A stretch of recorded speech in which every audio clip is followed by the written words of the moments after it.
Hi everyone, Simon Jacobson here. Another episode of Meaningful Live. United or divided nations is the topic. This program is dedicated by Ayelet Polter in honor of Haral ben Batal, Nitzan ben Yishka, and Dor ben Vered. With wars raging in Gaza, in Ukraine, it seems appropriate to talk about the nations of the world. After World War II, the United Nations was established. After the devastation that took place in the 20th century, World War I, then World War II, it made sense to come together and have one place where nations can communicate and preempt wars. In some ways it has worked. Wars have definitely become less. But has it resolved all the issues? But I don't want to talk about the United Nations, especially considering, as cynics put it, that it's united mostly in condemning Israel, which is interesting. Israel is also a nation. The disproportionate amount of condemnations, now with the International Court hearing about so alleged genocide by Israel. And as many writers and thinkers have pointed out, Bret Stephens recently in a powerful article, the obscenity of it, after what has happened and is happening in other countries of the world that Israel is singled out. It seems like the nations can unite very easily, as they did during World War II, against Jews.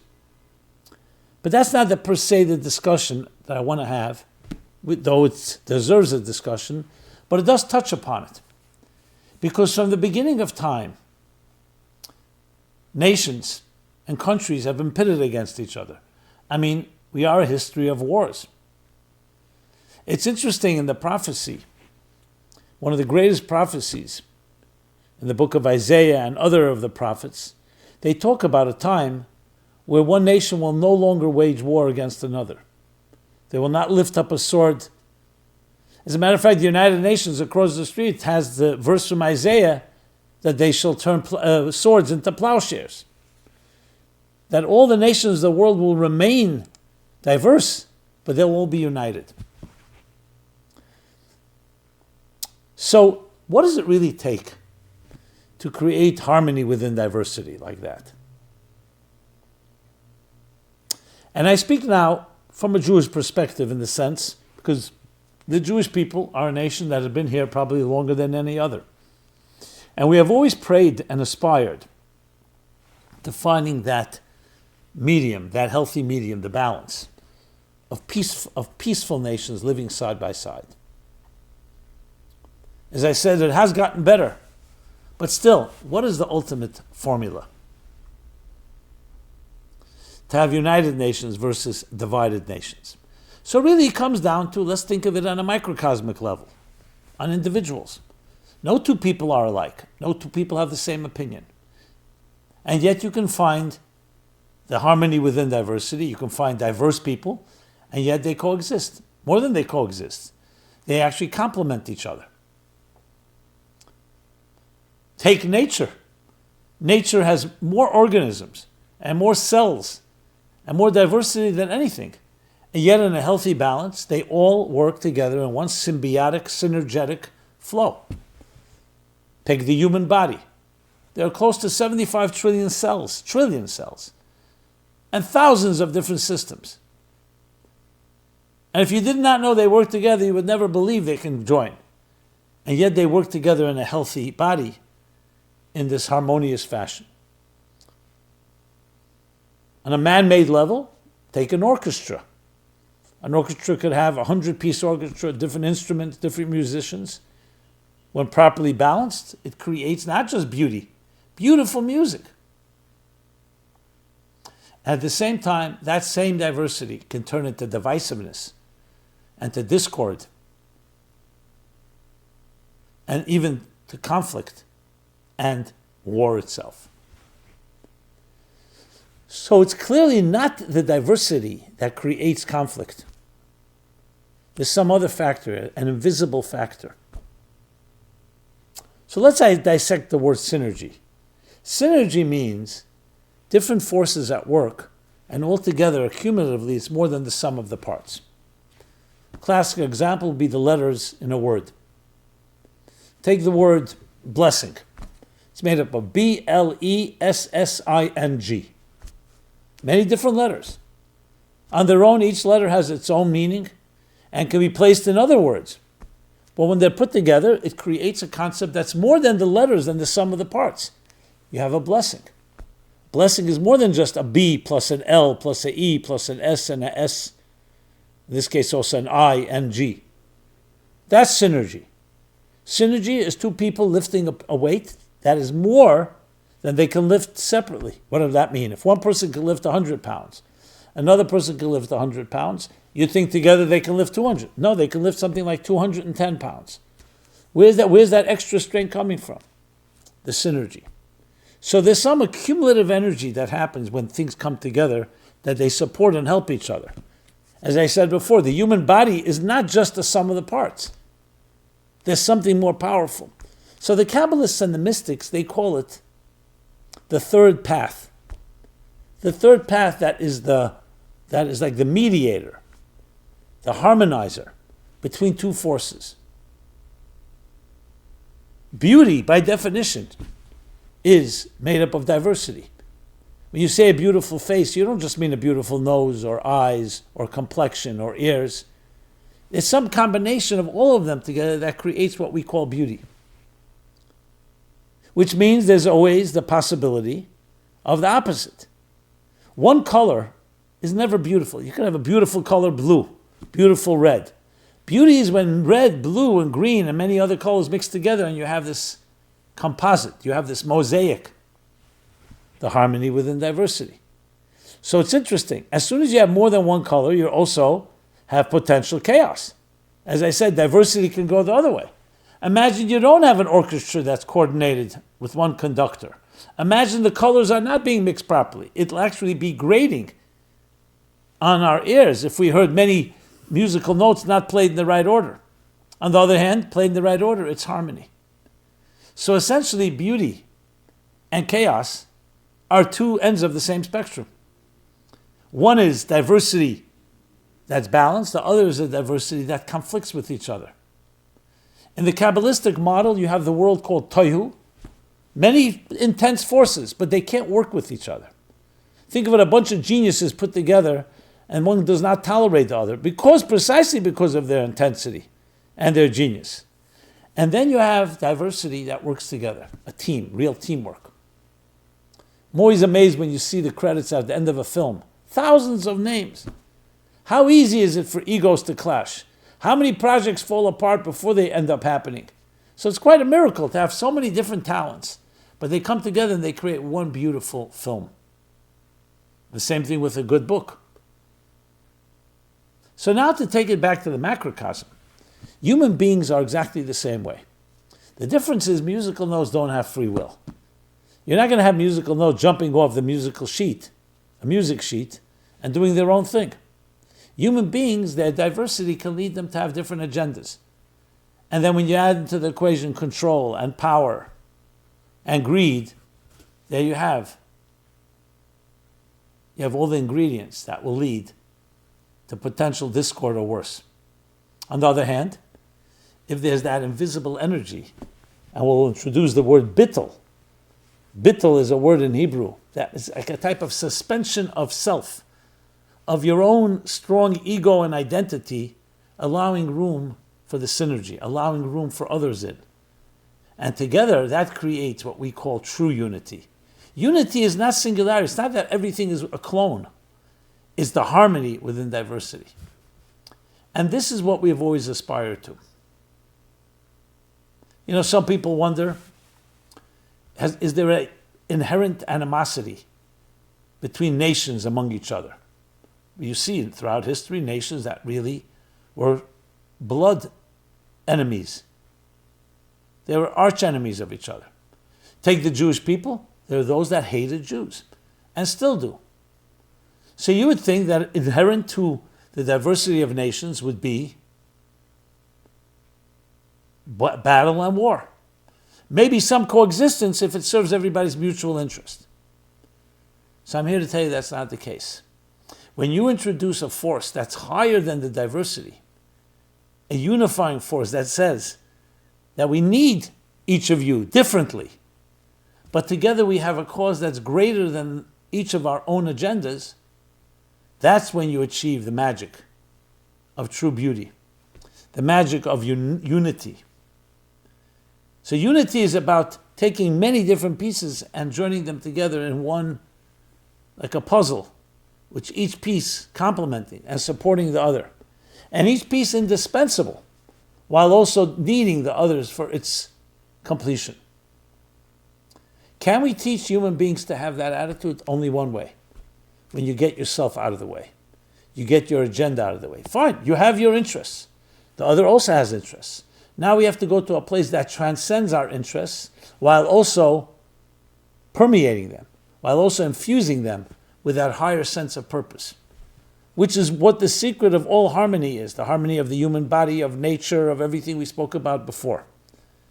It's appreciating the diversity, but also appreciating that there's something beyond them all that connects them all.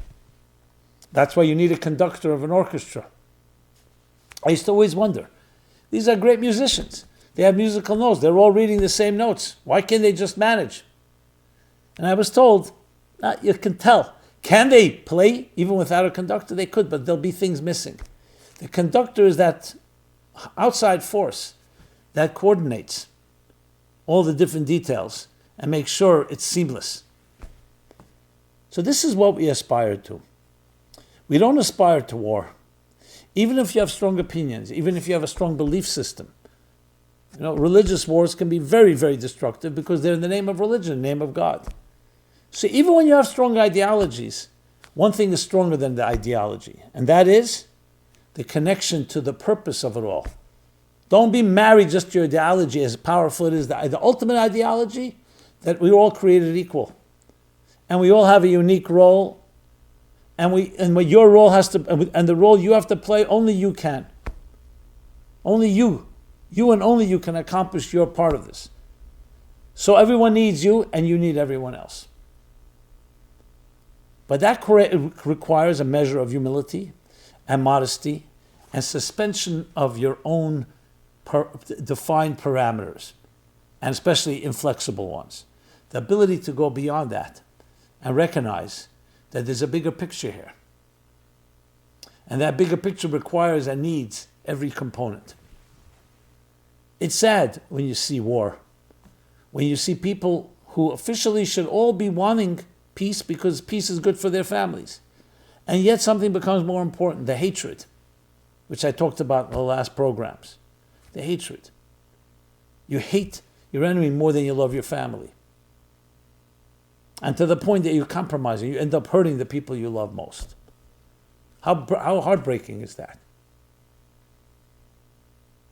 So if anything can be learned from our father Abraham, the father of all nations, is that everybody has their role. Respect that role, respect other people's role. Now, of course, everyone points fingers and says, you're the one that hates me. It's not that I hate you. Well, everybody can do their research and discover that. The true lovers of peace never want war. They will fight war if there's no choice. What they want is that harmony within diversity. They want the nations of the world to remain intact as diverse nations, but all different colors, different hues, different musical notes of a large cosmic composition. And we pray, and we dream, and we imagine that day when that will happen. So though we still have some of our battles to fight, we are closer than ever. But now it's up to us, firstly individually, to make peace, more than just peace. In Hebrew, the word for peace is shalom. Shalom is more than just absence of war. It means completeness, wholesomeness. It's a state of its own. It's not just the absence of a negative. Beauty is not just the absence of ugliness. So shalom is a type of harmony of many details coming together and creating a reality that's more than the sum of the parts. And ultimately, this is something each of us can access within ourselves. The people who are most secure about themselves are the ones that coexist with others very well, even those they disagree with. And that's what we're aspiring to, and that's what we hope for. Now, it would be beautiful if the United Nations personified that. That's what it was meant to be. Unfortunately, their agenda could also be hijacked. So, as we speak about nations of the world, we're looking to understand that each of them is necessary and they all complement each other. Every nation has its own culture, has its own uniqueness, has its own language, its own music. I remember Napster. Remember Napster? That digitalized all the music and it was free and it was a whole revolution.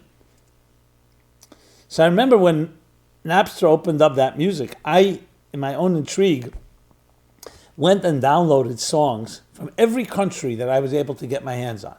From A to Z, from Azerbaijan to Zaire. And it was fascinating to hear the music of different countries. It told such another story. Story of their pains, of their joys, of their culture, of their leanings and tendencies. I probably saved it somewhere, but I thought it was fascinating. How different countries, different styles. And I saw right there the harmony within diversity. So diversity can be seen by some as threatening, or you could see it as enriching. So while it's true we once all spoke the same tongue, and then the separation of the tongues, the Bible tells us, was due to a problem, because people were uniting in crime. They were uniting in defying God and ethics. So therefore the Bible tells us that's why it's called Babylon, from the word Babel, confusing their languages. But it also created a diversity and the ultimate ability to have different strengths all coming together. So yes, we pray for the day when all the nations will join and be united as one, but not as one as a clone, but as one, each one doing their thing, but each one contributing to the greater good. That's what we look for. Now, of course, in time of war like this, it's hard to imagine. You see the sheer death, the sheer hatred, the sheer pain and blood that's shed, man against man, when we're all part of one human race. So it's hard to imagine. But that's what we're really fighting for. That's what we should be fighting for. We're not fighting against an enemy, we're fighting for a world where these enemies no longer attack one another. So even if you disagree, find a peaceful way to disagree. Find a peaceful way to converse. Get it out of your system. Don't allow your hatred, don't allow your passions to destroy you and everyone around you, including your loved ones. So this is a passionate appeal to each nation, to each person in this world, to try to find the commonality between us. There's far more things in common than there are differences. And when we can do that, we can be that orchestra that plays that cosmic symphony. May that be quickly in our time. And each of us can do something about it on a microcosmic level, in our own communities, in our own homes, in our families. You know, you have families that don't talk to each other. You have communities that are split apart. You have sometimes you're split, and you yourself are split from yourself. Different voices, different directions, things are tugging at you, different expectations, demands. So it's time to find that deeper oneness that harmonizes, that balances all the details into one larger and greater whole. Thank you. This has been Simon Jacobson. It's always an honor. Please, if you enjoyed this, share with others, subscribe to our growing YouTube channel, and I'd love to hear your feedback, your thoughts, your comments, your suggestions. Go to meaningfullife.com for a wide array of materials and insights and inspirations. And please, again, share your feedback. Thank you and be blessed.